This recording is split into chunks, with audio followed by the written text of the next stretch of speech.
Who could have predicted that a creepy dude approaching strangers while wearing a fedora, mask, and cape was a bad idea? Certainly not the execs at Mickey D's. This is why McDonald's jailed the Hamburglar for good. Come on, hands in! McDonald's on 3! 1, 2, 3! That makes sense. Nope, You didn't do that. we Okay. get it.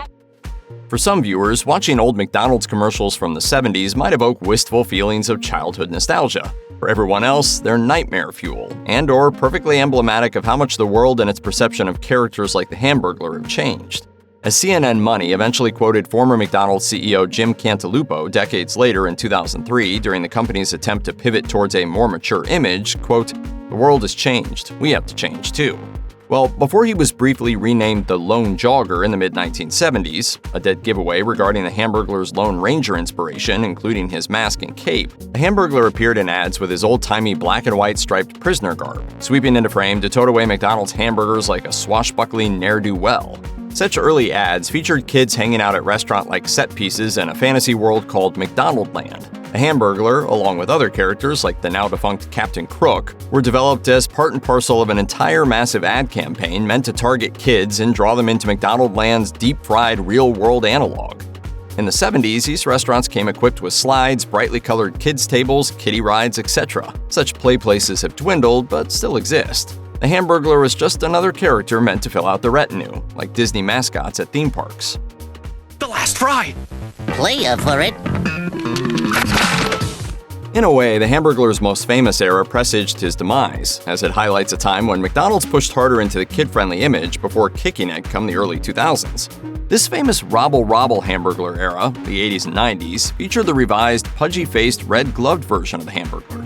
But unlike his predecessor, the Hamburglar of this era didn't so much purloin the sirloin as obsess over it. Commercials from the time reveal that the Hamburglar traded in criminal thievery for stacks of legally purchased burgers. This dream of McDonald's overconsumption came true, as the company saw massive growth and global domination over the fast food market during the 80s and 90s.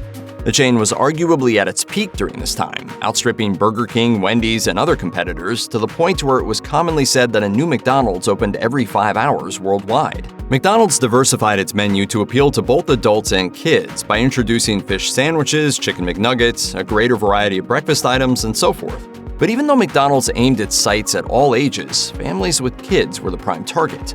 This, plus McDonald's juggernaut status, is why the franchise drew the attention of health organizations. These watchdogs dug into McDonald's poor nutritional profile, even as animal rights organizations looked into the company's farm practices, and environmental groups criticized its wasteful production process. Little did the Hamburglar know that he'd become a victim of McDonald's reforms.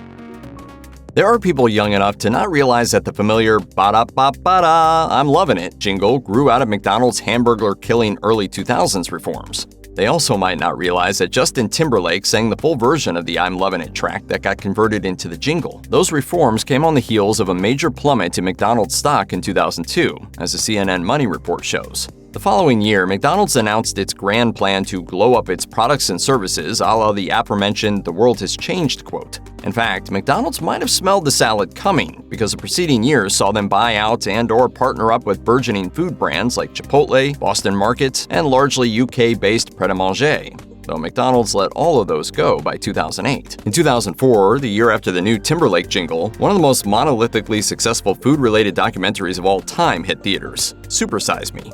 Now, folks had visible evidence of McDonald's nausea and obesity-inducing fast food fare. The Hamburglar wasn't exactly responsible for this reputation-damaging nightmare, but he wasn't needed for McDonald's success either. It was time for him, McDonald's, and its burger-consuming public to grow up. Rubble, America. I am back.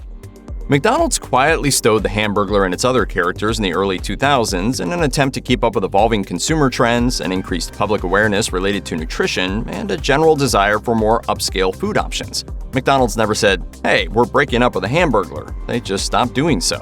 But the burglar persisted in public consciousness, at least amongst those who'd grown up seeing him. Enter the suburban dad version of the Hamburglar that looks like he's having a midlife crisis, as Slate wrote in 2015. McDonald's marketing VP Joel Yashinsky told Mashable, "We felt it was time to debut a new look for the Hamburglar after he's been out of the public eye all these years. He has had some time to grow up a bit and has been busy raising a family in the suburbs, and his look has evolved over time.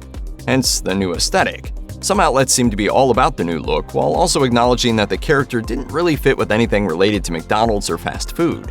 All in all, the revised Hamburglar wasn't exactly a winning marketing strategy. Memes from the time reveal his grade A creepo status amongst the general public, and like fries in a fryer, he was out as soon as he was in. At present, McDonald's is way past the point of their kid-focused 80s and 90s economic high, as much as they're past the point of wielding the Hamburglar for marketing purposes.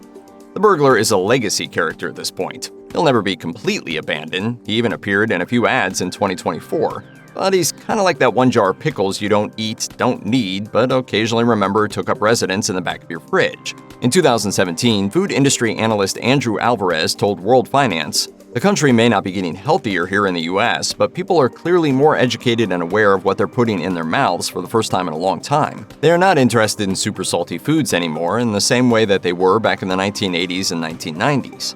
That sums up one part of the equation nicely, along with the rise of more boutique fast food options like Shake Shack or chains with menus that are simpler and more streamlined than McDonald's, like Five Guys. And even though McDonald's has faced increasing competition over the years, it still blows the competition out of the water in terms of money earned, with Starbucks being a distant second. More and more competitors continue to rise to power, like Chick-fil-A, but McDonald's still reigns supreme. We can't say for sure, but maybe the Hamburglar even helped a little.